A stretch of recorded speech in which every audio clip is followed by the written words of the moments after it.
Hey, and we're back. Kenny with helicopterground.com. Thanks for everybody that's been here. Today is me, Kenny Keller. Lead instructor, Chris Hauser. Chief pilot, Gary Cleveland's over running the cameras.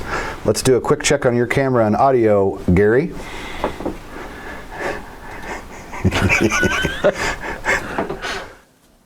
Hello, everybody. Let us know how the sound is and the video quality. Back to you, Ken. All right, so we got a lot of content to cover. We got a lot of content to cover today in a short amount of time. First, got to mention everybody that's here. So Kevin McCombs, West Lafayette, Indiana, waiting on hogs. Awesome. Kevin's coming up here to fly with us very soon. T. Gregory Berry, who's here almost every week. Todd here, logging in this week from Germany. Awesome. Joe Worley, Salem, New Hampshire. West MC 45, Marcus West from San Antonio, Texas, awesome. Brandon Williamson, Portland, Oregon. Rex Jester, hello guys. Rex Boazon from Cordova, Tennessee. Finally got chat to work, Gary. It's good to be here. Good. I think we got everything ironed out with the links we've had some trouble with in the last couple weeks. We just checked them on our phones. It looks like everything's working, chat's working. Everything should be working as we want it to. So keep letting us know where you're logging in from. If you will, save your questions more toward the end because we might answer the question you might have. Gary is going to keep track of those, but instead of getting a bunch of questions too soon, let me finish mentioning everybody else. Taz Chrisman, as always, there's Taz. Taz will be with us next week here in Indiana to talk about instrument training and common hiccups on instrument check rides. He's preparing something for that for us. Bradley Smith, there's Brad. We know him. They're going through here quick. Brad from Australia, awesome. Again from Australia, that's awesome. Hello, Mark from Mark in Sioux Falls, awesome. Bradley Smith was Australia, yes. Greg Crump from Cincinnati, awesome. Taz, getting on a plane right now on my way to Indiana. Nice, he's getting on a plane watching us to fly up here and be with us next week and be home with his family. I should say, number one, be with his family. Number two, stop by and see us. There's Rick from Vegas, awesome. He's every week. Working good, Kenny, awesome. That's what we want to hear. Hopefully we're going to have a good program. Everything's working good. Dee Sanyi, hello from Cali, awesome from Cali. Awesome. All right, so I got caught. Oh, wait, there's Mark Daniels. I'm doing my best I can to keep up here. Hi, all. Another Vegas checking in. Getting quite popular in Vegas, and we'll see you all down there. Heli Expo coming up soon. All right, so I think that's everybody that has logged in so far. Thank you for logging in. We got 33 questions we're going to go through. Gary, Chris, and I are going to take our turns on the different questions. We're going to give you the bare bone meat of the answers for these questions because some of them we can answer in 20 seconds. Some of them could take longer, but we're going to give you the meat. No fluff today, quick answers on each one. And that's what's important to know is, I failed to mention, subscribe to our channel. Please do that for us for providing you this content. Do us a favor at minimum and subscribe to our channel if you haven't. Down below in the box, we have a list of the 33 questions we're going to go through today. And we decided we probably have videos on probably 25 of these questions already. So after the presentation's done today, we're going to go through and put the links that we have on videos we've already created on those subjects. Anything we don't have a video for, we'll create a new one. So all 33 of these questions will have videos, links beside them down in the description box on YouTube so that if you're watching this a month from now, a week from now, whatever the case is, you'll be able to dig deeper into the content by going down below. And also, many of you are already members.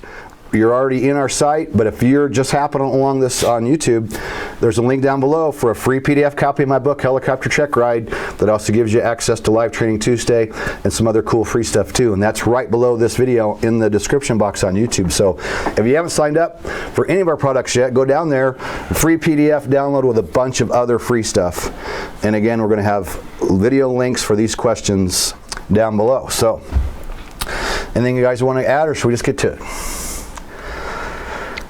I think we ought to get to it. Let's get to it. All right, a couple more we got to mention. Pepe, hi, good program from Ecuador. Awesome. First for Ecuador. Mohammed, hey guys, checking in from New Jersey. Awesome. Sam Daughtry on the road, Harrisburg, Pennsylvania. Very nice. All right, so our first question, and we'll let Gary share the screen for us so everybody knows exactly where we're at. Here we're going to run through these kind of quick. almost everybody asks this, or a lot of people will ask us when they email in or call in, my dream is to become an EMS helicopter pilot. Can I achieve that goal? Okay, the answer is to that is yes. This is a no fluff presentation. Not saying it's going to be easy. It's probably going to take you 3 to 5 years to get your time. Once you become an instructor, start building your time. You're going to have about 2,000 hours of flight time. But yes, you can do it, and yes, you can get there. I've done it. These guys are looking at that. Maybe they might still do this as an option in their careers yet. I did it for 5 years. You're just going to have to get out there, get your training, build your time, and yes, you can become an EMS pilot. And again, this is kind of the dream for many, many of you. Yes, you can get there. So we can maybe cover that a little bit more at the end, but absolutely, if that's what your goal is, you can do it. So let's share the next one, Gary, so everybody knows where we're at. Am I too old to become a helicopter pilot? And the answer simply is no, you are not. I'm going to use one we had recently, and I'll put this video down below. We had a gentleman, 47 years old, in law enforcement, looking to retire in the next few years. And he's like, Kenny, is this going to be, I'm 47, is this too late in life? And I said, absolutely not. And he wants to be an EMS pilot. So back to that first question. He said, my eventual goal is EMS. And I said, you know what? Go for it. And this goes for everybody. Get your private first no matter what. Because even if you don't end up at the eventual goal that say EMS, you might have a blast being an instructor. You might have a blast just flying tours. So are you too late at 47? No, it's never too late. I say get the rating and go for it. We have one of our ground school members got his private rating at 72 years old, and the guy was so thrilled he couldn't even stand it. We have a lot of members in their 50s, 60s, and 70s getting private ratings. So at minimum, you can enjoy a private rating. But to break it down, start with the private, get that first, and then see how far it takes you. I don't think you're ever too old. If you can walk and talk and learn and study, you could get a private rating at 80. I mean, you could. And we even have a recent, somebody got their rating, I think, even at 83.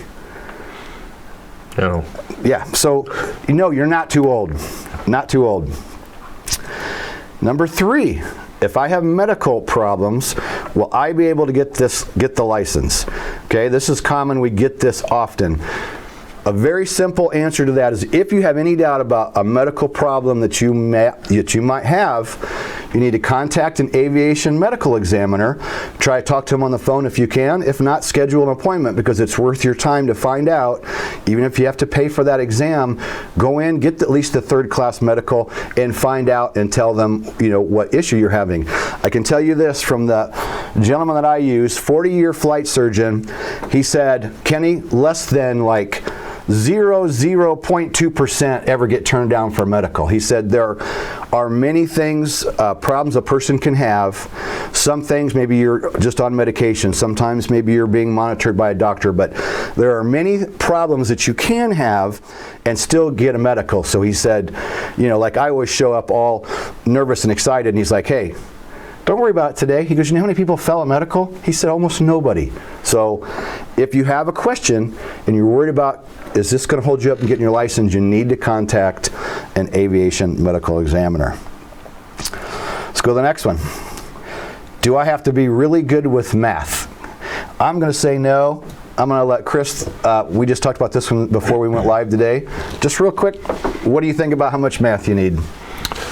Yeah, you're not really. You don't have to be great at it. You don't need to solve X, and you don't need to solve for Y. You don't need. I mean, it's simple things. I think the most thing I use is, as I'm flying along, knowing that if I burn 15 gallons an hour, and I've been flying for 40 minutes, roughly how many gallons of fuel do I have left? I mean, that's probably the most one that I ever use, and along with time. If you cruise at 80 knots and you need to go 100 and some nautical miles, just simple math like that. I think that's really all there is to it. Yep. And then weight and balance, you got addition and subtraction and some multiplication. But other than that, it's basic math. So you don't have to be an expert. If you can get through basic math, you can do it. So don't worry about math holding you back. And I remember when I first started years ago thinking about, oh my gosh, do I have to know all this stuff? And in your mind, you have this idea that you're going to have to be doing all this math equations. Not like that. No. So don't worry about the math. Basic math. Basic math. Addition. direction. All right, let's go to the next one. How much does it cost to become a helicopter pilot? Again, we'll have a couple links down below that go more in detail. I say private pilot, you're going to spend 10 to 20 grand no matter where you go in the world. Again, this is average.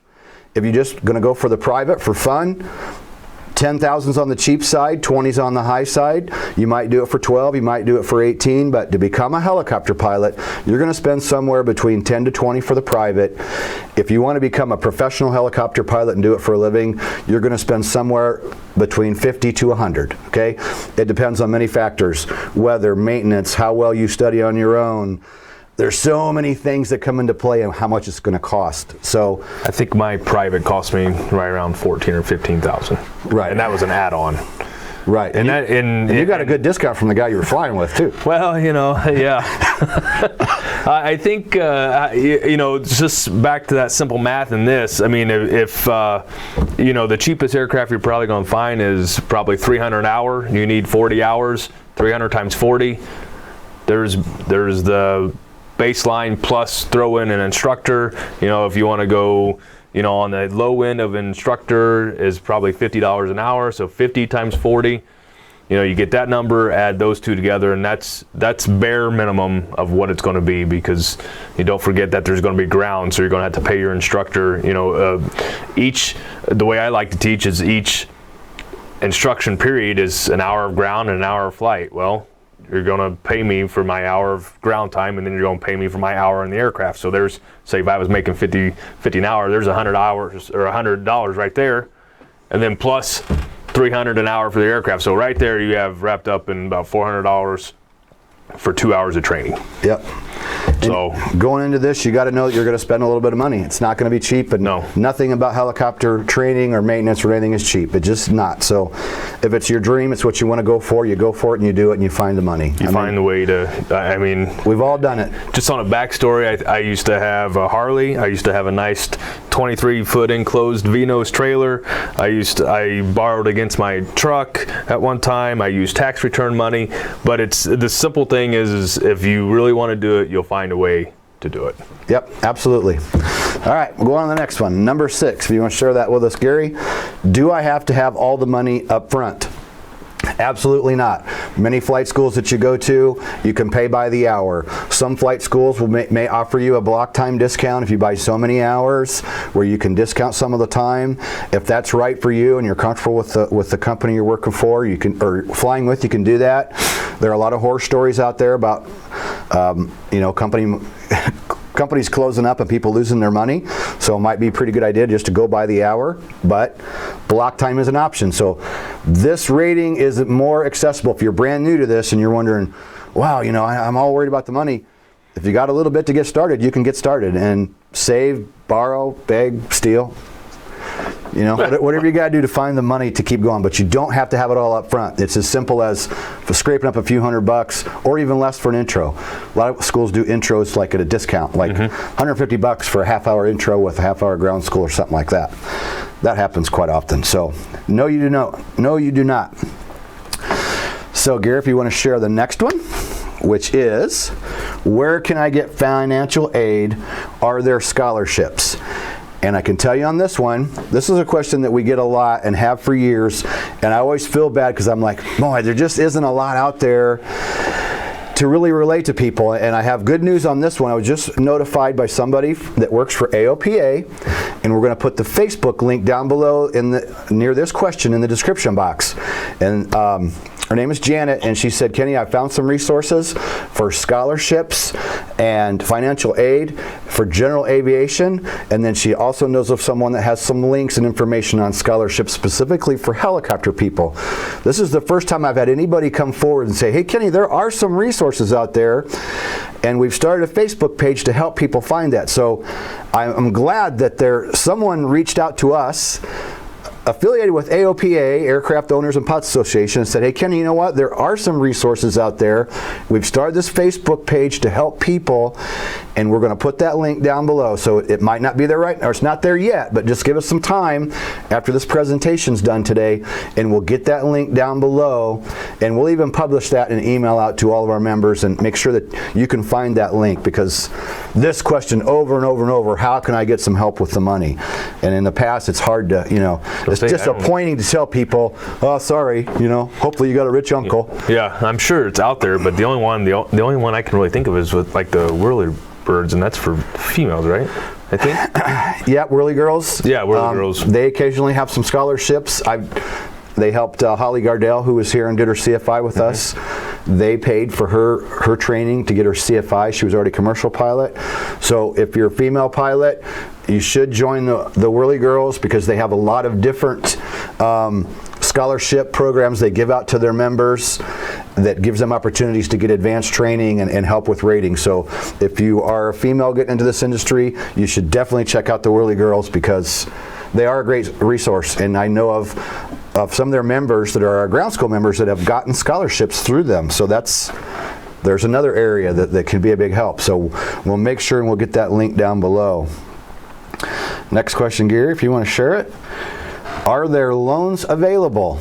And I could tell you that I know for a fact pilotfinance.com is one that I used about almost 20 years ago. I used to help get my commercial rating. Gary and I talked about this yesterday. We checked to make sure their website's still up. So they have been around a long time. I can't guarantee you on what the rates are. I don't know. But I can tell you I needed help getting to my commercial. I used Pilot Finance, and they did give me a loan, and I paid that loan back. And I don't remember what the percent was. I think the percent was kind of high, but I needed the money, and they were there and they helped me. So that is one place I know of that you can get financing, or you can apply for financing, and they do specifically, obviously, pilot financing, because it's called pilotfinance.com. So that's one place that you can try. As far as other resources, as far as just normal loans, I really don't know of any. Well, and to answer that, I never used them, but I did see them when I was searching for loans. But basically, if you talk to your bank, I think they will, like if you take a personal loan, or like I said earlier, I borrowed against my truck that I had paid off. Obviously there was some equity there, so I borrowed against that.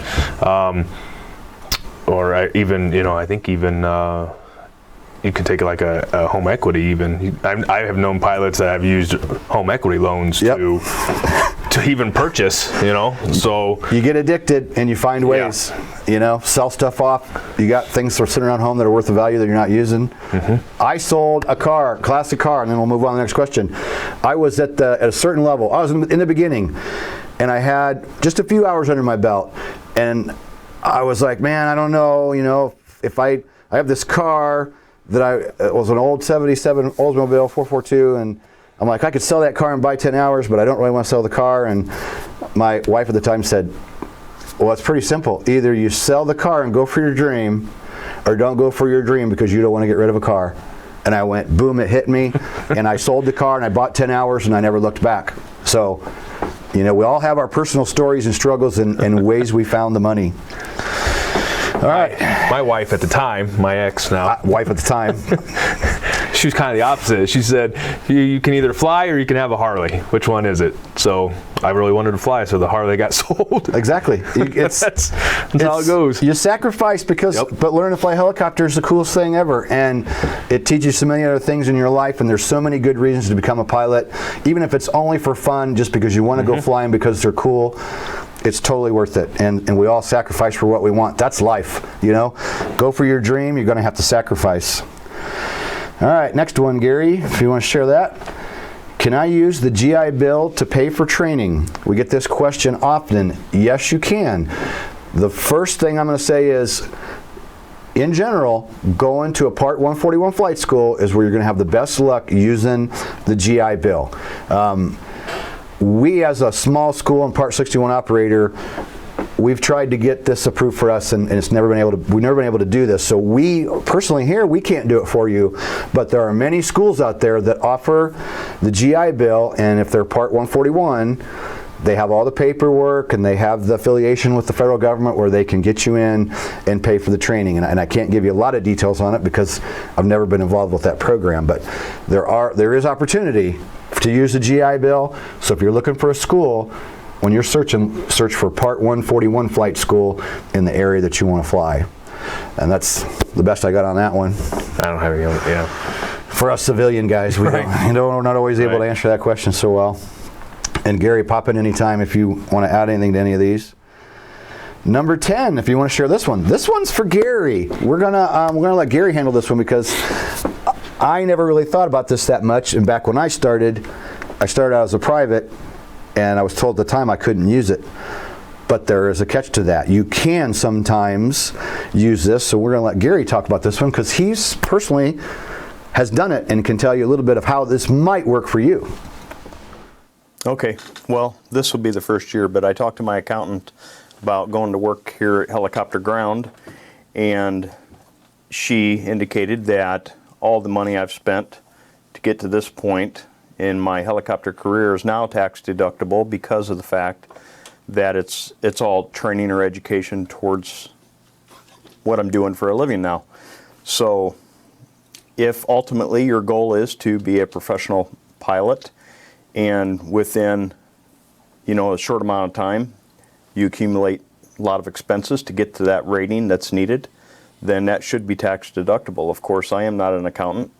We are helicopter pilots here, but I would urge you to check with your accountant about such opportunities like I have. Exactly. It's turned out a great deal for Gary.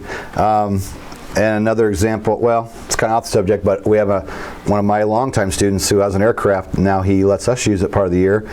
Now he's deducting from years of paying for that aircraft because now he set up a little LLC, and now he's recouping from the money he spent on his aviation career. So it can be, like Gary said, you'll need to check and see. So let's go to number 11. Do I need books or materials before I get started? The answer is no. Schedule your introductory flight, go out and try it out and see how you like it. But what I've been telling people for years is spend $20 on the helicopter flying handbook. It's not that much money. You can even go online and download it for free in a PDF from the FAA, and you can start learning and reading about helicopters. But I wouldn't jump in and spend a bunch of money and worry about having all the books in the beginning, because this is for the beginner. If you're just starting out, go get that introductory flight, which we're going to talk about again. It's going to come up again, how I get started, but we'll get there. Don't start up a bunch of money right off the bat. Get your introductory flight, get a couple of lessons under your belt. If you want to spend a few bucks, spend $20 on the helicopter flying handbook. Watch our free videos on YouTube. Gosh, we got so much free content out there. You can spend days. The hours we have now is, if you watched every one of our videos on YouTube, you'd be online for like 4 weeks or something. So there's so much free content out there for you. I wouldn't worry about spending a bunch of money right off the bat. Let's go to number 12. How often will I need to fly? I'm going to say 3 days a week, but I've been preaching that for 20 years. I'm going to let Chris elaborate on that just a little bit about the 3 days a week, or his opinion on how often you should fly. And I'm sure I got that from you, but pre-solo, I recommend 3 times a week. Right. And not, and that's an hour of ground, an hour of flight. Maybe go over just a little bit or even under, depending on how well the student's doing. But pre-solo, I recommend at least 3 times a week. Once you signed off for solo and you can go out to the airport and fly on your own, then you could back the instruction down to maybe 2 times a week, plus you going out there once by yourself to do your solo work. When you're first learning this skill, it's very overwhelming. So, if you can only get out there 1 time a week when you're first starting off, you're not going to move forward at all. You're just then following the next time you come out, it's going to be like you're starting all over. So I highly recommend 3 times a week pre-solo. If you can only do twice a week, then it's better than 1. It's better than, definitely better than 1, but hopefully in between you not actually being in the aircraft, you're studying and reading and doing all that. But yes, when I train students, 3 times a week. That's what I tell them. And of course, that all varies. You know, you got, well, hell, here in Indiana, we're dealing with weather now, so there's always weather issues. There's aircraft availability issues. Yep. There's scheduling issues. You know, me as an instructor, I have a full-time job, so there's my job comes first, and then the instruction. Then usually my student has a full-time job, so you know, trying to get him and I together. So I know there's all these variables, but you know, at least I would try at least 3 times a week. Yep. And that's just what I've seen over the years. It just works best. You can do more, you can do less. But if you can make it 3 times, man, you'll make really good progress. It could be more, it could be less. All right, next one. How long will the training take? Okay. Again, comes back what Chris just mentioned. You have to think about, you're going to have weather issues, you're going to have maintenance issues, you're going to have things that pop up, instructor cancellation, year cancellation. How many times a week do you fly? How well do you absorb the information and study on your own? Join helicopter ground school and learn all the information first. That'll make your training go much faster by learning as much as you can before you get started. If you want to take that route, not a necessity. Yeah, a lot of that is how motivated or how willing you are to do things on your own. Exactly. You know, obviously the instructors always like a student that comes prepared and that we don't have to spoon feed you. If you don't do any work at home, which I don't know how you couldn't, and we have to, you know, spoon feed it to you all the time, then it's going to take much longer. I think when I did my private and then my fixed wing, I think I did it in 4 months, and I was doing that 3 times a week consistently. When I transitioned into helicopters, I had to do some traveling to get to the aircraft, so I was doing 2 or 3 times a week, and I think it took me 6 months. Yep. We have, I'll put a link down below for Johan. Did it in 3 weeks because he drove around on a tractor at his full-time job watching ground school from his iPad with a wireless iPad, or up and down the field all day long. That's great. Shows up at a flight school in Florida, and when he walks in and impresses them with their knowledge, they're like, how did you do this? He got his rating 3 weeks start to finish because they go bam, they signed him up for the written, got him flying. We'll put that link down below. We also have a ground school member, and we have a picture and a testimonial from him, got his rating 27 years later. He failed his private pilot. 27 years later, went back with his pink slip. That gives me goosebumps. Went in with his pink slip, retested from his failure 27 years earlier. They honored it. He got credit for whatever he'd accomplished when he got the pink slip when he failed, and he finished his rating. So there's a guy who took 27 years. So it could be 3 weeks, it could be 27 years or more, you know?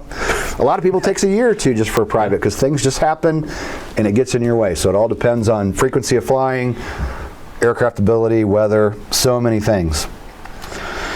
All right, number 14, how do I get started? What do you think, Chris? It's as simple as going to your local airport and taking a discovery flight. Yep. You know, now a lot of airports, I guess, don't have helicopters, so you got to find the airport that's got a helicopter for you. But I mean, it's just that simple. Call them and say, hey, I want to take an intro flight. And like Kenny said earlier, most intro flights are at a discounted rate. It's a little bit like a half an hour of ground and a half an hour flight. You know, and the half an hour ground is just basically you talking with the instructor, going over the aircraft, talking about control, stuff like that. And then when I give an intro flight, you're hands-on from the time that we get in the aircraft. So, you know, how do I get started? Pick up the phone, call the airport and say, hey, I want to take an intro flight, and they'll get you scheduled. That's it. Before you get into this, there's so many things you think, oh my God, I got to be good at math, and I'm going to have a college education, and I'm going to have to go through weeks of schooling. No, you call up the airport, schedule an introductory flight, and that's how you get started. It is that easy.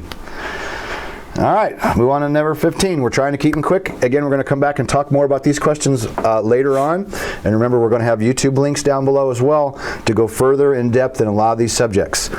But we want to get through the information, give you the no bull answers today. Can I use your online ground school prior to starting flight training? Yes, absolutely. When I started this 5-6 years ago, I started as check ride preparation. It's turned into a full-blown online ground school, but I never encouraged anyone to go do all of this first and then go fly. For years, as instructors, we've always said, do your ground school, do your flying together. Whether it's with your instructor or you're using online help, whatever it is, we'd like you to do the training together. Well, I mentioned Johan a little bit ago, and I'll mention it again. Johan took my training and did something with it that I didn't expect. I wasn't expecting a instructor, Travis, to email me out of the blue from Florida and go, Kenny, your student Johan, your ground school student, showed up and he had the knowledge and he blew us all away and did his rating in 3 weeks. I'll put that video down below. Johan did it. So since they did it, I'd had a couple other people ask me. We have 2 more videos from members that did the exact same thing and then emailed later and said, wow, starting with ground school first and getting some knowledge and then showing up and taking flight lessons, my instructor was impressed. So it originally wasn't what we designed it for, but now people have taken this training that we've built and taken it far beyond what it was ever intended for. So absolutely you can use our online ground school to get started and start learning the knowledge. Absolutely. Number 16, where will I get my flight training? Anywhere you want to. You can go to any flight school anywhere, and I'm not even going to say the U.S. because we have people logging in from all over the world. You can use, or you can go flight school anywhere you want. We do limited flight instruction here. There's no way we could ever handle all of our members because we don't have that many aircraft. And so we provide flight instruction for just a certain amount of ground school members, the amount that we can handle. You can take your training anywhere in the world. You can pick any flight school that you want, anywhere that you want to fly. So no requirement. You can get your actual flight training in the aircraft anywhere you would like. Number 17, what books do I need when I decide to continue with helicopter training? We walk you through that inside ground school. There are tons of resources out there. Any one person can overwhelm themselves with the amount of materials you can put in front of you. Just recently, we went and added an addition to ground school, a video where we go through and show you what we recommend. We have Amazon links that take you right through those books, and we tell you inside ground school, what minimum do you need for the rating? You can always add additional stuff, but the things that you're going to have, most of them are just very minimal, and you don't have to rush out and buy them all off the bat. You know, you can, as you get flying with your instructor's going to tell you what he'd like you to have, or she's going to tell you, hey, you're going to have this, and you're going to have that, and then your extra materials you decide to use, is going to be on you, but don't overwhelm yourself. So we walk you through that inside ground school, step by step, what you need and where to find those materials. Number 18, what is required for the private pilot rating? I'm going to jump over to Gary for this one. I know you're busy over there answering questions and clicking buttons and running cameras. You want me to answer? I can answer if you're doing that. Yeah, I'll give it to you. Okay. You've got the sheet up there. All right, we'll just do a quick rundown. So what is required for the private pilot rating? This is the bare minimum, bare bones, what you need, and this is straight out of Part 61. You got to have, if this is your first certificate, you have to have 40 hours, and within that 40 hours, it's broken up into, you got to have 20 hours of dual time with an instructor. That means you and your instructor inside the aircraft. Within that 20 hours, that's broken down into cross-country time, night time, things like that. You also have to have 3 hours of check ride prep. Now, that 3 hours of check ride prep can be part of that 20 hours as long as you do it within 60 days. So you don't need 20 dual and then another 3. You can actually have 20 there as long as all your training is taking part within the last 60 days of the time you take your check ride. Out of that 40 hours, 20 is that dual, then you got 10 hours of solo time. And then that 10 hours of solo time is broken into, you'll have to go do a cross country, you'll have to do some takeoff and landings at a towered airport, you'll have to have, did I say cross country already? Mm-hmm. Cross country, and that cross country's got to be a long cross country. Now, if you're sitting there thinking, okay, well that's 30 hours, well then they throw in 10 more hours of time of whatever you need to practice. So it could be more solo time, it could be more dual time, it could be, I guess that's it. Whatever you need that extra 10 hours. The reason why that's 30 hours is because if you're an add-on, you could actually do it in 30 hours. But I must stress, as a new person to training, that 40 hours is the bare minimum. I don't think I've ever signed off a private very first rating at 40 hours.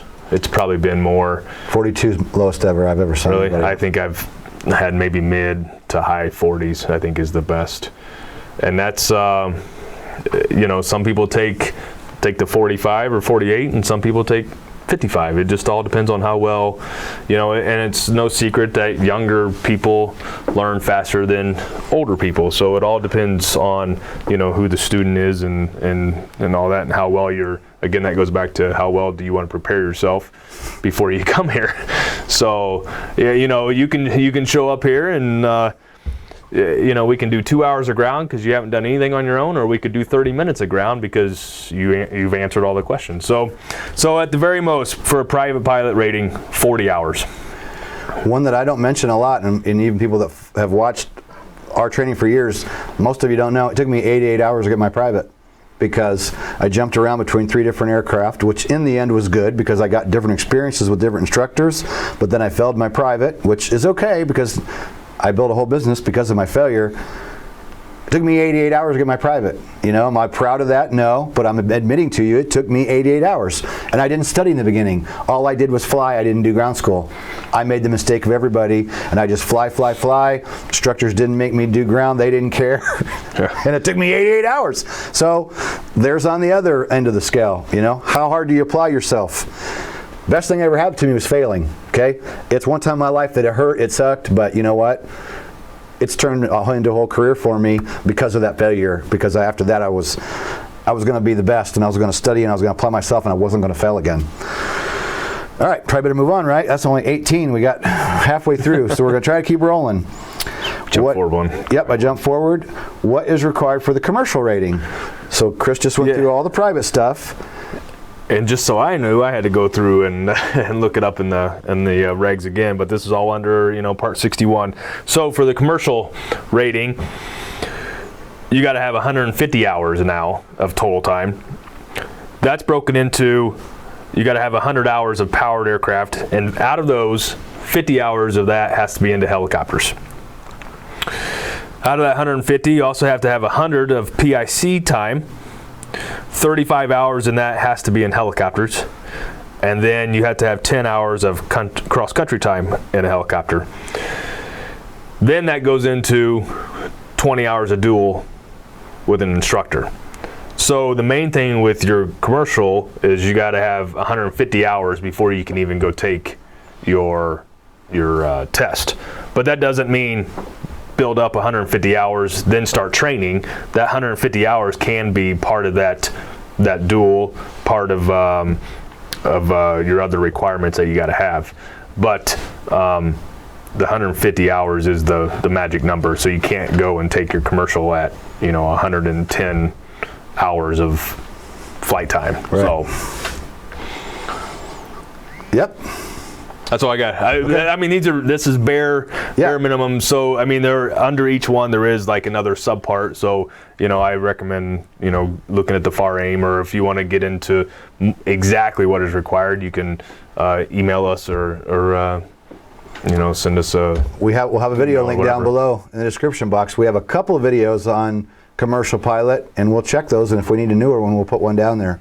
But we'll go. We do have several videos on commercial pilot, and for straight on or add on. I know I made a video specifically on that, so we'll put that down below so you can go more in detail. Number 20 is what is required for the certified flight instructor rating. You have to have the commercial, and then once you have the commercial, there's no hour requirement on the certified flight instructor other than 3 hours of prep. There's 2 written tests you'll have to take, but then the instructor's going to work with you, and he or she will teach you how to fly from the opposite seat of whatever aircraft you're going to teach in, and he's going to work with you, or she's going to work with you in the classroom so that you can learn how to teach, and they're going to teach you in the aircraft how to be an instructor, and you're going to go take a test. So it's a little simpler to explain in the fact that there's not so many requirements like private and commercial as far as the amount of things. It's learn how to become an instructor, learn to speak and fly as a commercial as a commercial pilot. Yeah. Learn to talk and fly. At the private and commercial, you just got to fly to a standard. At the commercial, you got to fly to a commercial standard and talk at the same time. What's nice about that is they're all the same maneuvers. Right. So you'll during your private, you learn the maneuvers, During your commercial, it's the same maneuvers as your private, just to a higher standard. Yep. And then for your CFI rating, it's you sitting in the opposite seat of the aircraft talking about the maneuvers that you're going to be doing, or talking while you're doing the maneuvers. So yeah, like Kenny was saying, there isn't a certain flight time required. Just as whenever you feel comfortable enough, or your CFI feels comfortable enough, that you can talk and do the maneuvers at the same time. Absolutely. Number 21, will I need an instrument rating for a job? Remember, next week we'll be talking more about instrument ratings here in the studio with Taz when he's here. But the answer is no. You can go out and become an instructor, you can start flying, you can do commercial work without an instrument rating. Now, if you're going to be a career pilot, we suggest you do it in between private and commercial, and I think that's actually the next question. So just to answer this and move on, no, you don't have to have the instrument rating. You can get the commercial, you can get the CFI, and you can go start working. Unlike fixed wing, where you have to have an instrument rating before you become a commercial or instructor. I think you gotta, for fixed, I think you have to have it before you're instructor. Taz will jump in and answer that one, because we know he knows the answer to that, since he's CFI times 2. Taz boarded this plane. Oh, okay. Well, Taz isn't with us, and he's on the plane. So, for the helicopter, the answer is no, you don't have to have an instrument rating for the job. But let's go to 22, because 22 is, should I train for instrument pilot between private and commercial training? It will save you time, it will save you money, it will help you become a better pilot. I didn't do it until after I was a CFI, out working in the world. I know what you're going to say. Why didn't you make Yeah, and I'm thinking, I guess I never really thought about it. Maybe, I don't have any idea, but no, I didn't do it. And I'm trying to, as we're talking about, sitting here, how did I build up to 150 hours in the helicopter? I have no idea. I'm apparently 1 hour at a time paying for it like I did. But yeah, I went private, commercial, CFI, then instrument. Yep. So so we've both done it backwards, and it's a pain later to come back, study again a few years later, find the money. I should have done it in between. So should have Chris, but you hear, oh, well, you don't need it till later. Well, to save money, I'm just going to hammer through. But if you want to be a career pilot, we suggest you do it. Get your private, start your instrument training, because you're building pilot and command time for that 150 you need for the commercial. It's a great idea to do it then. Which part of that might have been double I issues. Now that I think about it. Well, could be too, right, because we didn't have one here. Yeah, double I's for helicopters are few and far between. They are. They're hard to find. We had an aircraft for instrument training, but I'm not a double I. I didn't have anybody available to really help Chris, so I didn't push him to do it. So yes, do it in between private and commercial if you can afford it. You can swing it. Very, very wise to do that. Whoops, I'm crazy on the buttons. Number 23. This is a big one we get a lot. Everybody wants to know, how many hours before I can solo? The answer is, it's probably going to be a minimum of 20. Depends on where you go and what aircraft you're flying. Some insurance companies require 20 hours. Robinson requires 20 hours. Depends on the aircraft. We have an Instrum here, and the policy that I have, I can solo them whenever I want. But I've been training a long time. The insurance company trusts me. There is no 20-hour requirement. If you're ready at 10, we could solo you at 10. But I've never sold anybody that, I want you to be comfortable. I'm going to make sure that you're comfortable and we're all comfortable before you go out and fly. So most likely 20 as a minimum. I would think if there's not a requirement, a lot of the students that I've worked with are ready around the 15, 16, 17 area. But you're right, Robinsons, you have to have 20. Yep. Insurance purposes might be 20. So it all varies. Yep. So all depends. So 20 is a good number to kind of shoot for of where you will probably solo. If it takes you a little longer because your training takes longer, that's okay. Not a big deal. There's no big rush to solo. I'm going backwards. Learn to run the buttons, Keller. Is there a written test? Yes, there is a written test for private. There's one for private. There's one for commercial. And then there's 2 for the certified flight instructor, and there's also one for the instrument. We help you with that inside Online Ground School. We still suggest another resource called the ASA, but we now have testing. Not only do we have FAA testing, which we'll talk about in a little bit, but we have practice test inside ground school that's new to ground school that helps you. And I just got an email just yesterday. I hadn't even shared with Gary yet because we were busy getting ready today. A member just emailed me, said, Kenny, I just scored 88%. I wish I would have scored higher, but I'm happy with 88. And ground school most definitely helped me, and having the new written test questions in there helped a lot. So I hadn't even shared that with Gary yet because we were running around getting busy for this morning. So it will help you, and yes, so there are written tests, but don't freak out over it. You can get through it just like everything else. And I think that I just took my double I written, but you do not have to take the FOI again. Okay. The fundamentals of instructing. Yeah, we didn't mention that one yet. Chris just mentioned Certified Flight Instrument Instructor is what CFI double I means. So you're certified in flight instructor, and you can also teach instruments. So one written test for that. 25. This one I'm going to move over to Gary. He's going to get a little break. Number 25 is Helicopter Online Ground School FAA Certified. I'm going to turn this over to Gary, even though he's busy. Gary set this up for us. So Gary has all the details. He spent about 2 to 3 months building this, communicating with the FAA, and he did an incredible job. And it was probably one of the biggest things we've ever done as an addition to help out our ground school members. So I'll let Gary fill you in on that. Okay, thanks, Kenny. And basically, we can say that Helicopter Online Ground School is FAA certified. And where we started with that is a helicopter inspector out of California getting a hold of us and wanting to take a look through our course and possibly use our course to assign to pilots who have been involved in accidents. And he gave me an example of an accident he had just covered, being a Bell 47 that did a dynamic rollover off of a trailer, and the rated helicopter pilot could not tell him what a dynamic rollover was. And he said he is very limited as to what he has available to him to assign to somebody who's been involved in something like this. And so we gave him full access, and then started really digging into how we can get this Helicopter Online Ground School linked with the FAA to be available and authenticated by the FAA. So I worked with somebody with the FAA safety group, and we are now on the authorized online course list for wings phase for the FAA. And so you can, if you sign up for helicopter ground online training and complete the course, there's a test at the end, and that test reports directly back to the FAA. You automatically get your wings phase credit by simply enrolling on their site.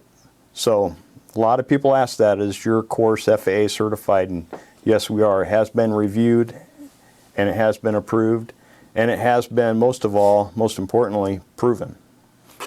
So I'll go back to you. Awesome.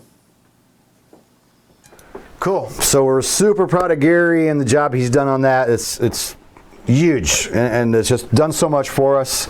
He worked it really hard at building that for our members, and it's awesome. Did you get his plaque yet? Yeah, his plaque's ordered. Yeah, that's awesome. It'll be here by Christmas. I can't wait for the presentation. We should have Flight Instructor of the Month around here. When we just alternate both of you each month. Yeah, because there's only Chris, two of us. Chris. 3 of us. All right, how many hours will I need for a job? I think I'm going to turn this over to Chris just because I know what I think, but Chris has probably been more recently searching. I know Chris has been more recently searching what's available out there, so I'm sure Chris can give you a better idea of hour-wise what the jobs are really looking like. How many hours do I need for a job? Yes, I have been looking, just because I'm at that point now where I'm getting somewhat marketable, I would say that. I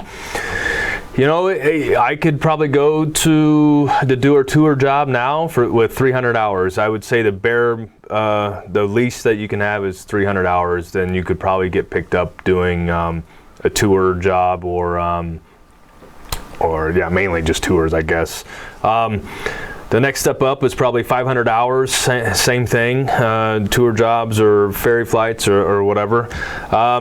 The big one is, I think, 1,000 hour of rotorcraft time, but you're still kind of on the low end of jobs. I can tell you that I've been searching, mainly that comes up right now are EMS jobs, and I think the least one I found is 1,500 hours.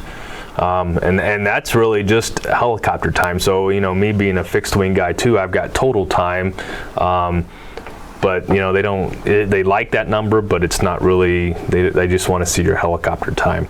And then I've seen crazy, I've seen jobs up to like 5,000 hours. I mean, I can't even remember what it was for. I was like, holy cow, how does a guy get 5,000 hours just to apply for that job? But anyway, the lowest I think you're going to do is 300 hours, and that's flight instruction is probably the number one. You could go anywhere to a flight school with 300 hours and do flight instruction. The next one's 500 hours, and that's probably when you get into your tours. I think I misspoke just a few minutes ago, but 300 for flight instruction, 500 for tours. Up in the next mark is 1,000, and that's still in the low end.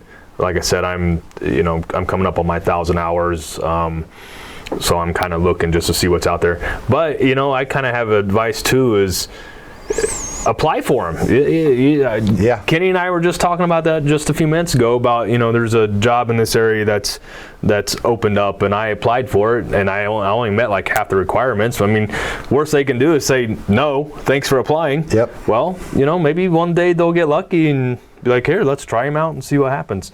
But I guess the most direct answer, how many hours? If you want to do EMS or power line patrol or something like that, you're probably looking on the low end of 1,000. And that's helicopter time. Yeah, and there are extreme cases like our boy Jed, who I'll put a link down below, who's the helicopter tree saw pilot, our most popular YouTube video of all time at 2 million views. I'll put his link down there by this one, number 26. Jed got his job at low time, but he played the game of, he approached a company. I believe he was a commercial, didn't have a lot of hours, and they said, you go to work for us and work the truck and prove to us that you'll work hard and you'll get out there and you'll give us 100%, and then we will train you. And we're giggling because they just started making noise downstairs. We're running over our hour today. We normally done it an hour, but this is a lot of content today, so we're running over an hour. Pretty good. They were only knew they had to be quiet downstairs till 1. Whatever. So in the middle of my thought, so Jed's one of those instances where he went out and, you know, 10 years later, he's got 8,000 hours flying an MD-500, sawing trees along power lines. Jed got that job because he went out there and he applied himself, and he was out there meeting people and shaking hands and wanting the job. And there are those instances where you can find jobs with lower hours. You can't just sit around and just hope for a job. I mean, you're going to have to go out and beat the doors and meet people and network, but there are opportunities out there where people get hired with low time. Chris and I had this discussion this morning. It's kind of our beef with the industry. In reality, that 2,000 hour thing for EMS, you know what? There are 800-hour pilots that I know that are darn good. I know 100-hour pilots that are good. Thank you, Kenny. Not saying that, you know, a 100-hour pilot should go fly EMS. That's not what I'm saying. But there are people that have 800 or 1,000 hours that are really, really, really good pilots. And there's pilots with 8,000 hours that I've flown with that can't fly to save their butts. So to put everyone in the same requirement at 2,000 hours is not fair. I understand they have to have a standard, but I know there's plenty of guys out there that with 800 hours that could do that job and be safe and do it better than the guy with 8,000 who's been at it forever and he's set in his way and he don't care anymore. Right. And I think part of that is insurance reasons. I think. Yep, a lot of it's insurance. It's not this whole industry. Oh, you and I told these guys, don't let me go off on tangents today, but when Chris first got his CFI, he trained for me, worked for me, private commercial CFI.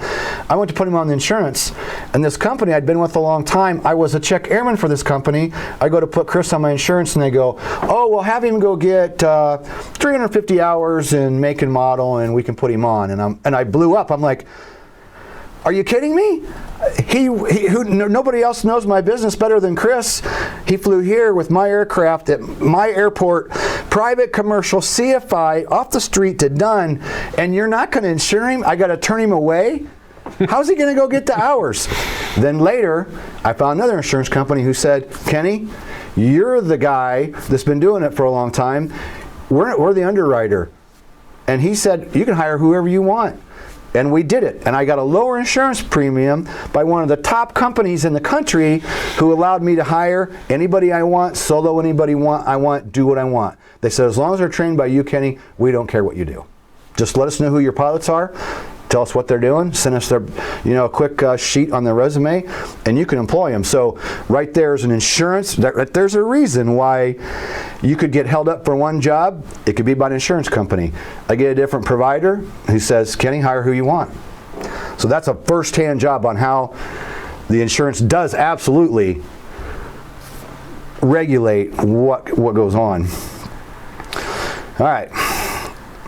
Number 27, what kind of jobs are available? We talked about this morning. I still find ones that I realized they didn't use helicopters for. I've been around them 20 years. We know all the normal AMS, instructing, flight tours. But then this morning we're talking about all of them. Forestry. Firefighting. E&G, electronic news gathering. Power line patrol, pipeline patrol.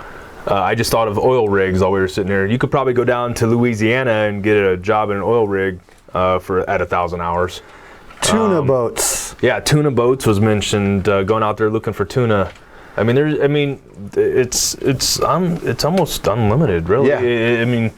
When you get out there and get digging around, cattle rustling. Border Patrol. It's endless. There really are so many more ways helicopters are used that we just don't really think about on a daily basis. So all kinds of opportunities in helicopters out there. All kinds. Next up, how much money will I make as a helicopter pilot? Everybody wants to know this. And I'm going to let Chris talk. He knows some recent figures he's heard. I've been on my own for 6-7 years now, so I haven't been out there researching. If you want to become a helicopter pilot, don't do it because you're after thinking you're going to make $250,000 a year. It's not going to happen. There are some good paying jobs. There are some that aren't paying so good paying. Going to be a road dog for a few years. Probably not going to make a lot of money, but eventually you can make a decent living. Chris, what are you seeing money-wise out there? I haven't done too much research. I think I've just kind of read some things here and there. I think part of it depends on obviously which kind of flying job you're doing, because if you're doing a tour guy, you're not going to get, who knows, they pay different ways like that. But I think EMS in this area, which is, we're northern Indiana, I think you're looking at maybe 60, 70, somewhere in there, maybe 80. Probably 70, somewhere in there. Yep. But it just so happens that a family member that lives in my neighborhood, a family member of a pilot lives in my neighborhood, and I ran into him. He works out in St. Louis area, I think, and I think he's making low 6 figures. So, it varies on where you are in the U.S., and I think it also varies if you're just VFR only, or if you're a single pilot IFR. Yep. Obviously, if you're single pilot IFR, there you got more responsibilities. Yep. You can take more flights, so I think you get paid a little better. And I just thought of, you could even go overseas and make 200 G's working for private contractors. I got a buddy who's getting ready to go overseas, and he as a private security K9 unit, not pilot. But he's already told me that they're looking for pilots, and I could probably come in there at $200,000 for one contract. So I think it all varies on what you're doing and where you're at in the country. Yep. Like any other job or career, in the beginning you're not going to make much. The more experience you get, the more you're going to make. Over time, with experience, you'll make more. But get into it because you love it and it's what you want to do, right. Not because not because you think it's going to pay you big money. A lot of people are disappointed when they find out. I know Gary back in the day, when he found out what I made as an EMS pilot, he went, all this time and you just now tell me what you made? I left at $56,000 a year after 5 years. I thought that was not much money. And Gary's like, You're kidding me. I spent all this time and effort to become a pilot, and that's all I'm ever going to make doing that? You just ruined my dream. And I'm like, oh, sorry, Gary. You didn't ask me how much I made as an EMS pilot. So that's our take on that one. 29, what is the job outlook for helicopter pilots? This is one that there might get some chat going back and forth. You know, anytime I talk about this on social media, you get two sides of this story. I was told when I started 20 years ago, it's a great time because in the future, Vietnam guys are going to be retiring. I've watched it happen over the years. I've watched EMS be consistently short on pilots. 5 years I was in it, we were always short, we were always short, we were always short. Every single base was always short. They were always looking for people to fill in. Well, and not to interrupt, but go ahead. You know, I'm a member of several different, you know, websites or whatever that will send you emails talking about, you know, jobs or whatever, and every day I get an email and it's showing different jobs, and there are people that are always hiring. Yes. The problem is back to the earlier question about how many hours qualified pilots, right? Yeah, you can't find qualified pilots who meet the well, I guess they meet the standards, but they don't, you know, here I am, I'm looking for a job, but I can't get one because I need this many hours. Right. How do I get to that point? You know, so I think Kenny's right. They're always looking. You know, I've been contacted a couple times about, hey, where are you on your hours? We need a pilot. And I'm like, well, this is where I'm at. And, you know, so I think there's always going to be jobs. And he mentioned the Vietnam pilots, or when I first started this, the Vietnam pilot era, they were hot and heavy out there. But now they're getting to the point where they're starting to retire out of their civilian jobs. My dad's a Vietnam helicopter pilot, and he's coming up on 70 years old. So he's, you know, he doesn't fly full time now, but I mean, he still flies though, right? Yeah, he still flies. But you're looking at, I mean, guys that are late 60s, early 70s, they're going to have to... Right, at a point they're going to just say, hey, I'm going to go live my life, enjoy myself, or they're going to lose their medical, or exactly, or they'll just be tired of it, you know? So I think there's always going to be a need for the helicopters. Yes, you can start to have the debate about drones can do this and drones can do that. Well, yes, they're going to do some things, but a drone's not going to be able to pick up a patient and take him from Indianapolis to Fort Wayne or whatever. You know, a drone's not going to cover 100 square mile looking for a lost hiker. You know, it's just not gonna happen. So, yep. And the thing I would add is, it's like anything else in life. You got to go out and sell yourself. You got to learn. You got to study. You got to be good at what you do, and you can. Got a network. I hate saying this, but it's not that hard to be a better helicopter pilot than most. And I'm saying that from the people I've met in the years. I've met a lot of really good pilots, but I've met a lot of pilots that they get the rating and then they just slough off on their knowledge and continued training. And the FAA will tell you this, you know, it's continued education and training. That's why we have the FAA Wings program. So many people get their ratings and then they just go fly and they don't study anymore. They only study when they have to, and it's a skill that you can lose if you don't continue to train. So be better than the average Joe, and you can do it by just applying yourself and selling yourself. Number 30, what aircraft should I train in? Whichever one is right for you. I personally like about everything I've ever flown in. I like the Robinson, I like the Instrument, I like the Schweitzer. They all have pros and cons. There isn't any that I don't like. There are some that I choose not to get in because maybe it's older and has had some problems or something. Are you referring to anything? No, I'm not referring to anything anybody's owned around here. Whatever aircraft works for you, we could talk for a long time on this, but basically weight can be a factor. If you're a heavier person, you might have to go to the Instrument because you're over the weight limit on R22. That's just set by the manufacturer. That's not me being cruel. Right. Maybe your weight. If you're a really tall person, R22 might not work. You might need the Instrument because you're tall and you need that extra space. So research what you have available in your area and find the aircraft that suits you for your purposes, where you're going to go and what you want to do. Depends on what you're going to do in your career. If it's only going to be for fun and you can afford it, do the Instrument by all means. If you're going to be a career pilot and you're scraping for every dollar, you're probably going to want to fly the R22 if you can make those work. And we could go on and on But like yeah, this for. we could, because then we could really get into, like, don't limit yourself. Try to get in different aircraft makes and models just to, you know, see what you like. And Absolutely. Every time you get an opportunity to get in a new aircraft, do it. Every time you get an opportunity to get with another instructor, do it. You get comfortable with an instructor, nobody ever wants to go fly with the other guy, but you learn so much by flying with other instructors. I can tell you that from the day one. With me flying with so many different people over the years, it might take you a little longer to get your rating, but you know what? You learn from every person you fly with, every aircraft you're in, you learn something new and different. sitting over here laughing because I think of the nickname that you like to call me, which I don't think we can say here, but I have had the fortunate, anytime that I could get into another aircraft, I will travel to go and do it. I think We'll call you the helicopter gigolo. We can say that. There we go. That's a proper term. Yes. Anywhere he can go, get it. It's all about getting the experience and getting what you like, you know? I mean, I think right now I have 19 or 20 different make and models of helicopters that I have personally flown. And it'll pay off for you at some point. Oh, you got 5 hours in that? Great. I got hired at my first job that paid me a decent wage as a new pilot around 300 hours. I had like 5 or 10 hours of Enstrom time. Everything else was Robinson. The company I worked for had an Enstrom, and they're like, "Oh, you got like 5 or 6, 10 hours? Oh, great. Well, you're hired."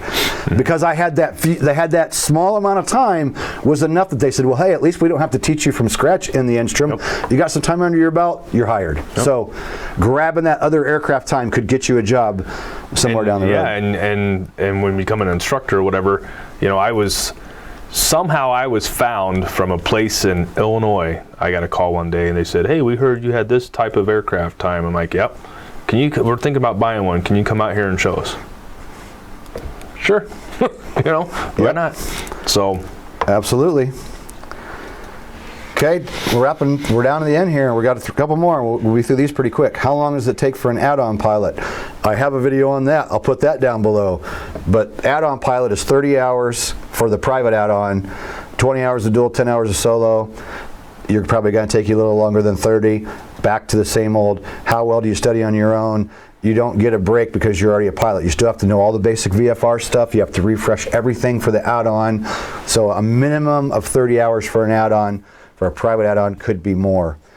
If you're doing a commercial add-on, it goes back to the 50 hours in helicopters and 35 PIC, I believe, without opening the book.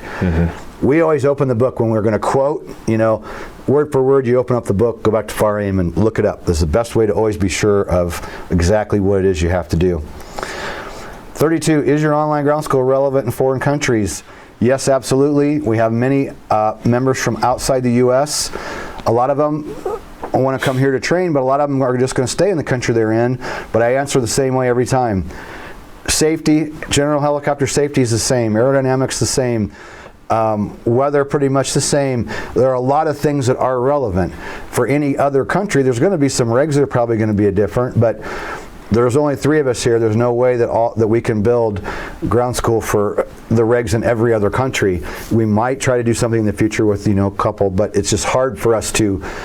We want to stay focused on the FAA training standard that we have and that our training's built on. So you can use our training in other countries, and I always tell them, we have a 30-day money-back guarantee. We always have. Log in with your instructor if you like and say, "Hey, do you think this is going to be relevant for me?" And if you don't feel it's going to be right for you, then you just request a refund before 30 days, and it's that easy. So you're not out anything. You're not going to lose anything at all. And I'm a citizen of another country. Can I train in the United States? And we get this a lot. We get people emailing us from all over the world. So it's a question that we had to hit today. We get this a lot. My best answer is, if you want to come to the U.S. to train, contact a Part 141 flight school, because they can assist you with travel, visa, everything that you need. They can assist you with to help you get over here and get the training. Small flight school like what we have here, we're not built. We're not Part 141. So Chris just looked it up, so I can let him elaborate a little bit if he wants to. But you know, if you're already here and you want to convert a license or something, some of those things we can help you do. But if you're wanting to come here to train, the best thing to do is to seek out a Part 141 flight school for the area you want to fly in, Florida, California, wherever that might be. I'll let you elaborate, Chris. I kind of looked into it for a little bit because I've had some questions, or I have some people ask. I don't think technically you have to be a 141 school to do it, but a 141 school would probably know exactly how to do it and be familiarized with it, and because they've done it in the past. If you came here and wanted to train with us, we would probably we'd have to look up the regs and probably call some people to ask about it. But I think we could do it. But there's just a non-U.S. citizen just has to take extra measures, has to jump through some more hoops to start their training. I mean, they had to contact the TSA, they got to get fingerprints, they've got to let the TSA school, or let them know which flight school they're training with. There's just a whole bunch of extra stuff you have to do before the flight training even begins. But just to kind of fall back what Kenny said, I don't think you technically have to be 141, but they would definitely know. They've done it before. They know how to do it. I'm sure they have all the proper paperwork. For us, we would probably have to Google, okay, what forms do we need? We need to print those forms off and send them in. And it would probably just take us 3 times as long to do it than a 141 school. Yep. Well, there's our 33 questions. We went over an hour. We try to keep these in hours, but today we knew it was a lot of content. So Gary's been over there. I know there's got to be a ton of questions because he's been over there busy going back and forth. And he's got it. For you to see here. He's anxious for us to see. Is that what you said? Yep. All right. So we're going to try to answer questions best we can. We're going to run over. You can always come back and watch this recording later. We apologize. We try to. You know what? We don't apologize. This is a big subject with a lot of stuff. Yeah, there is. And I probably shouldn't have picked so many to cover, but we picked the ones that we get a lot. So we wanted to go through and do our best quickly to answer. Again, we'll have links down below for each question on other resources to find. So. Mohammed, how you guys checking in from New Jersey? Awesome. Sam on the road, I think we got him. Yep. There's Alan Beaverstein. Alan is a ground school member from way back. Alan's one I know who stays current with ground school because he's a private owner, and he always says, Kenny, I can log in anytime and refresh things that I'm current on. And nice to see him in here because I know he's a longtime ground school member, joined way back in the beginning in 2012. Greg Crump, never too old. Absolutely, that's what we said. Taz Chrisman, if you're breathing, you can be a pilot. LOL. Absolutely. Thank you, Taz. Mohammed, working on my private.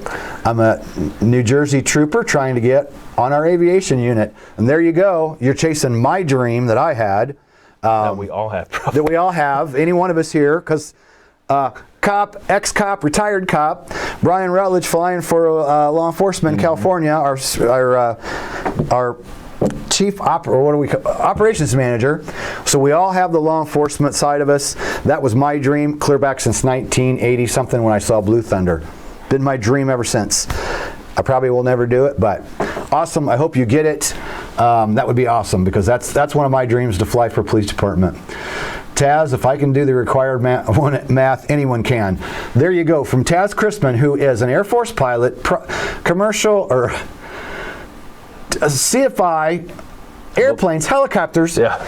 Military. Oh my God. He can do it all, right? He can do it all. And if he's telling you that he can do it, then you can do it. So there you go. Taz can do anything. We're so jealous of him. I'm just so jealous, Taz. Anyway, he's just so cool. And he's so laid back for he's so freaking experienced. It's unbelievable. We quote $14,500 for private. That's an R22, so that's right in there between what we talked about, $10,000 to $20,000. Taz, a little bit more for the Schweitzer. Yep, Schweitzer's a little more money, but it's a little heavier aircraft, so you pay a little more for that. Marie Pill, thanks for the info, guys. What do you think of using GoFundMe as a way to raise funds for training? I've seen that out there a couple times. I don't know how well it's worked for people, but I would guess. I'm sure people would probably throw in. It's probably worth it. There's people out there that want to help other people. So even if you put it on there and you got $200, that's $200 that you didn't have before. Anything to help you get to the rating. Yeah. Don't know anybody that's done it, but if anybody has any experience, put a comment in here on this video if you're watching it later or now, whatever you want to do. Training on an R22, $330 an hour. That sounds like pretty much ballpark figure where they are. Is that price with an instructor? With that, you got to kind of read and exactly see what the flight school says, because sometimes the flight schools will just quote the aircraft and they'll probably say it's wet, meaning that that's with fuel. So if they quote 400 an hour wet, that means that's only the aircraft with fuel. So and then you're looking at an additional with the instructor. Now, some flight schools I've seen where they'll say, hey, it's 450 wet, which includes instructor. So you just got to kind of pay attention to how they word it. Sometimes they'll just quote the aircraft, and sometimes they'll quote the aircraft an hour along with the instructor. So Yep. I'm not sure how do you quote it for here. Remember? We make sure that the aircraft per hour is clearly stated, and then our time is clearly stated separately, because we charge for our time pulling aircraft out, signing log books. We charge for that time. So, we charge for the aircraft time, but then our time is always going to be a little more than what the aircraft time is, because, we've been around for a while and we're going to get paid when we're doing that stuff. Some flight schools don't. Some instructors give you a lot of their time, and we've all done it in our careers where you're helping somebody out and you only charged them for the flight, but then you did an hour ground with them and you didn't charge them anything. So depending on the flight school, look at how they charge, because they might charge, as Chris already explained to you. So you got to look at how the wording is. Wet, dry, do they charge for pre-flight, post-flight? You have to look at all those things. Another one, rejoin CA. I'm paying $290 flight time, $70 for ground. Yep, right in the ballpark. Mohammed, yes, $45 for ground. Yep. Whirly Girls, check. Awesome. Again, if you're female, join Whirly Girls and find out what they've got, because they've got a lot of different things that they do to help out members. Bonnie Seymour, Dean. We know Dean. Dean drives 10 hours to come out and do ground school with us. Taz, now you can get back. Now you can get your Harley back. There you go. as he laughs under his breath. You get killed on those things, man. Yeah, exactly. Once you become an EMS pilot, you call them, or anybody that's sorry, here's what, in the EMS world, you call them, anytime you see a motorcycle, you call them an organ donor. Yeah. That's just what because that's what you do as an EMS pilot. You go out and pick up motorcycles, and you know the season's going to be from here to here, where you're going out and picking up motorcyclists all the time. Yeah. It's sad to say, but it's true. Sonia, GI Bill won't pay for your private pilot license in San Diego, California, at least. You can use the GI Bill for the rest of your training. Marie Pill, again, you are correct. I've tried many times. Have to go commercial to get funds. Okay. Somebody else used pilot finance. Awesome. Crowdfunding is working for me at the moment. There you go. So somebody has used crowdfunding. That's awesome. Hey, anything that you can use. Greg Crump, I dedicated a second job specifically for flight training. Not the first person to do that. Taking the written test first helps a lot with funds and stress, LOL. That's a good point. We always stress, get that written done, over with and out of the way soon in your training, because so many times we've had people that showed up here. Well, the young lady out here last winter, I'm telling her to get all this stuff done, and then she shows up and she doesn't have her writtens done. So then we're taking 2 or 3 days out of the 2 weeks to go freshen up that skill, drive somewhere, get a test, get those writtens done early on. Yes, it will save you stress later on, working towards the rating. Taz Chrisman, closing the door on the plane. See you guys next week.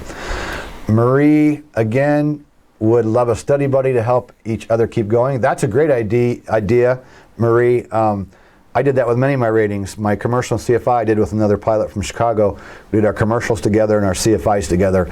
That was a big help, having two of us working together, taking check rides together. It was a huge help.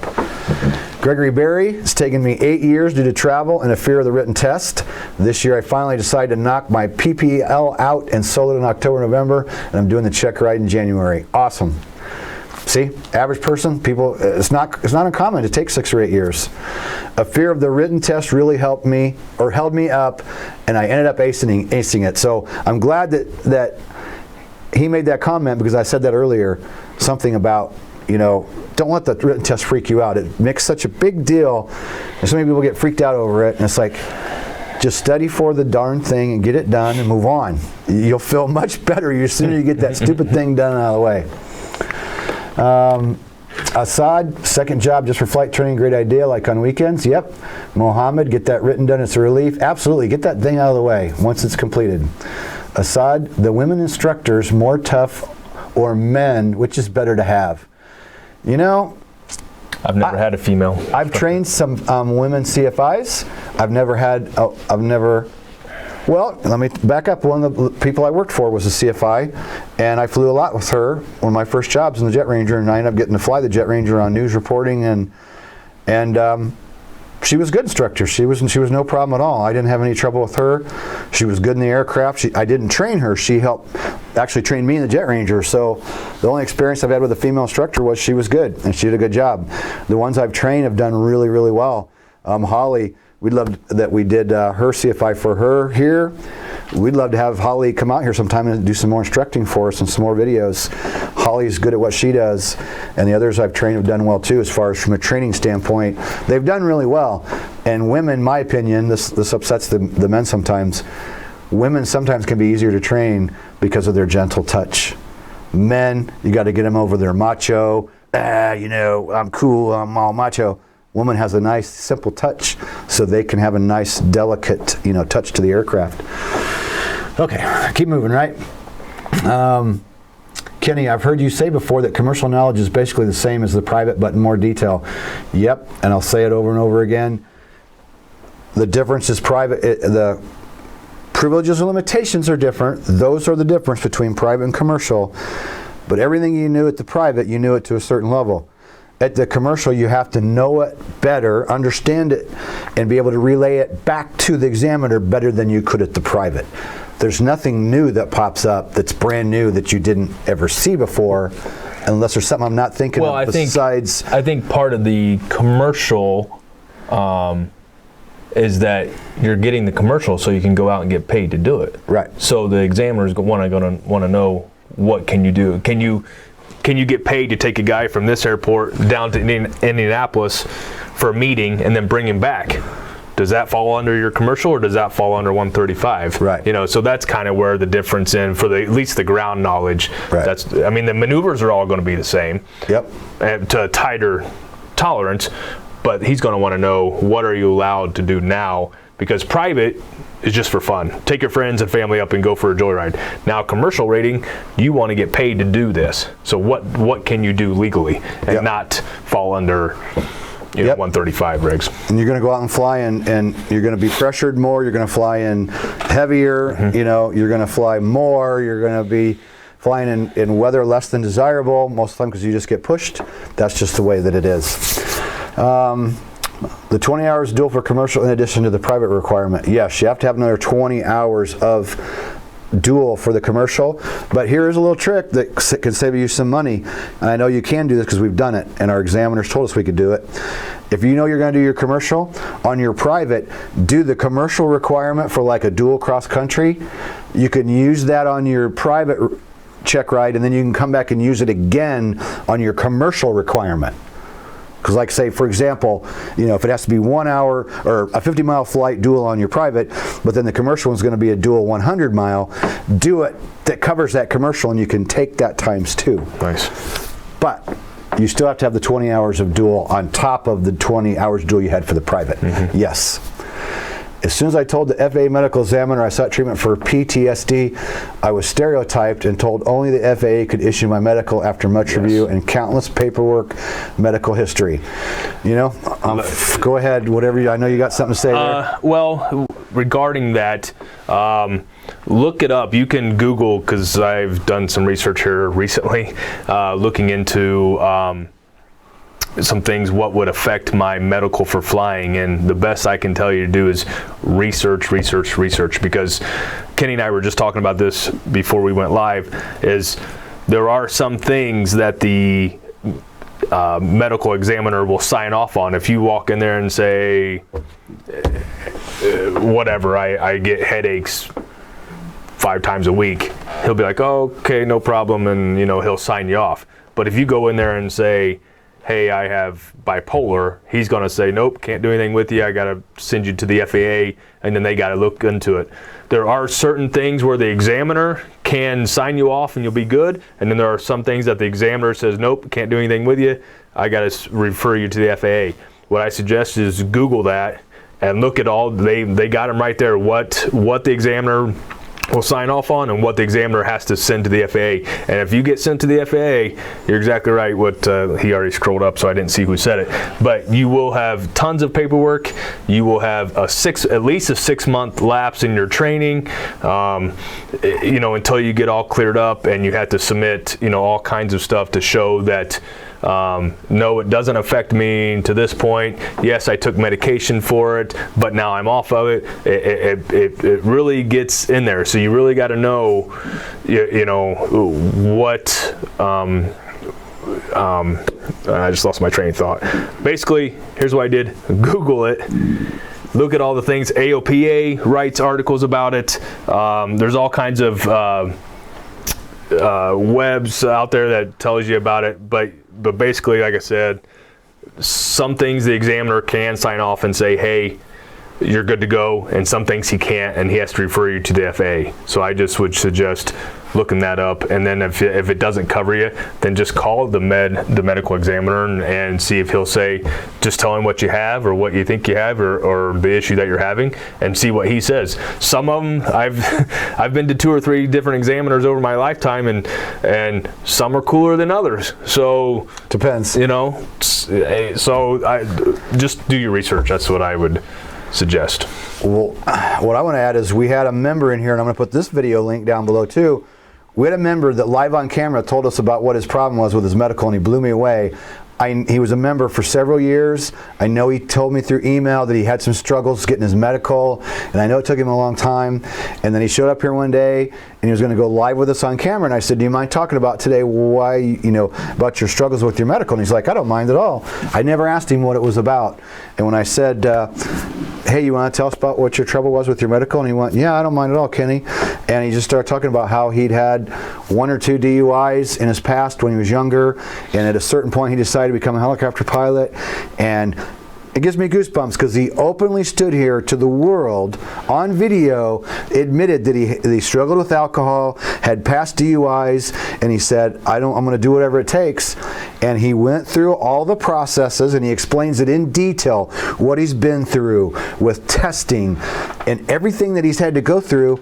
And he's excelling. He has his private, working on his commercial, has private airplane and helicopter, but he was up front and I was like, wow, it gave me goosebumps in that moment, because I'm like, oh wow, I had no idea that. I thought, okay, maybe a knee injury or something. I didn't know it was going to be that, and I was so, wow. I was amazed that he had the guts to get on the camera and say, yeah, man, I got screwed up with alcohol, and it was bad, and I had to stop, and I've been sober now for 7 years or whatever, and I've been going through all these, and it was just amazing, the story of how you can do it, and a medical problem can be rectified. Well, and now since you talked about that, not that we keep going off on this, but that reminded me of a past student that I had, addicted to drugs, and was able to get clean, showed that he was cleaned. Now, don't get me wrong, he had a huge uphill battle with the FAA to get his medical, but he kept on going, and he got his medical back, and as soon as he got his medical, he was right back training, and he is now a helicopter pilot. Yep. So I mean, it can be done, but it's you're going to have a lot of paperwork involved. You're going to have to, you can't obviously train without your medical. So Gary and I had a ground school member that showed up here, and not only was he having trouble with his instructor, he came here only to do ground. He didn't want to fly. But his instructor wouldn't do ground with him, and he wanted to come here and talk to us about some other issues, and then he told us about his drug and alcohol problems. And same deal, he'd quit, and he's straight and sober and going through all the motions. So we heard that story a second time from another ground school member who said, hey, at a point I said, this is what I want to do. I got to quit the alcohol, I got to quit the drugs, and this is what I'm going to do. And so people can do it. People can overcome their problems, and get past those types of things. Jan H. Hello from Denmark. Awesome. Christmas tree farming. Yeah, we've seen those videos. Yep. Fly over and blow seeds around. Yeah, that's another one which pollinate corn, Yep. Cherry drying. Cherry drying. That's big up around here. Yep. And yeah, pollination of corn. Yeah, those. I mean, that's up here. Yep. Keep the frost off the cherries. Yep. It's all. Yep. In Cleveland, we dried the grass for outdoor events. Fly in, hover over the grass, dry it before the event started. Yeah. Yeah, and then the NASCAR. Actually, that's probably some company that does that. But yeah, they'll be they shuttle NASCAR drivers. They'll shuttle. Well, the guys out of Indiana Helicopters, they have the contract with the Colts. So anytime the Colts players have a gig they got to fly to, or the Colts head coach or president wants to fly somewhere, Indiana Helicopters goes down and picks them up and takes them to wherever they go. So there's all kinds of things. Yep. Gregory, great stuff, guys. Got a bell. Hope to be with you again next week with Taz. Awesome. Greetings from Germany. Mohammed, great work, guys. Brendan, what tools can I use to deal with test anxiety during check rides? That's what Helicopter Online Ground School is all about, okay? We've been giving you an hour and a half of free content. We're going to plug Ground School. I'm telling you, know the knowledge, and it doesn't matter whether it's a helicopter test, it's a speaking in front of a large audience, it's becoming a police officer, anything that you go after, the best way to get through it is to know the content better than everybody else in the room. And hey, I screwed up my private and I failed. And I went back and I slammed it the second time, and the examiner said, wow, man, how'd you do this? And I said, I applied myself. I was not going to freaking fail again. So test anxiety during check ride is to know the material so well by going over it and over it and over it and going in there with that examiner and knowing you know your stuff and realizing that it's a bunch of hype. Last week, I don't know if you were here or not, last week we did check ride, top 10 check ride tips. And one of them was, it's all hype, okay? Yes, there's a lot to know. Yes, there's a lot to learn. But if you let everybody freak you out and just the whole thing get you upset, Gary says, no matter what it is in life, just be calm. And I went, exactly. That's what I told myself before we went live today. I get all worked up, and Gary's always in his one speed. And he's like, don't worry about it. It's okay. Be calm. Same way with a check ride. It's the truth. I mean, it's... Be Gary Cleveland. Be Gary Cleveland. In the check ride, be Gary Cleveland. Just take your time. Answer nice and slow. Don't get in a rush. Don't get excited. Be Nick Nackis. I told that story last week with the top 10 check rides. One of the best check rides I've ever seen. Nick paused before every question. The examiner asked him a question. Very super smart individual, okay? Dr. Nick is not a dummy, but he would do this.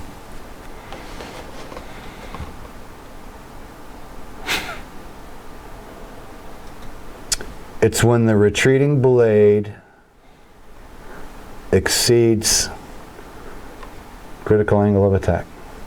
The examiner would go, okay, cool. Well, what about this? He'd go,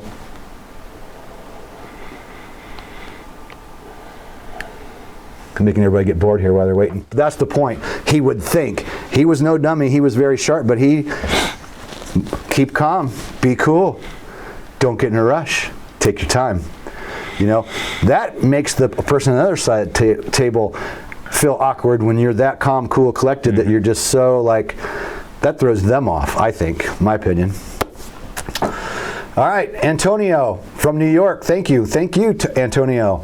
Jan H. Samuelson, Denmark, thank you. Dave Faulkner, hey, Dave Faulkner, who's been here. Sorry I'm late, gents, great to see you. Sunny and 85 degrees, welcome back. SoCal. Dave, I saw your pictures the other night. You guys were out for supper in your Mustang and your buddy's Camaro, or vice versa. I'm so freaking jealous.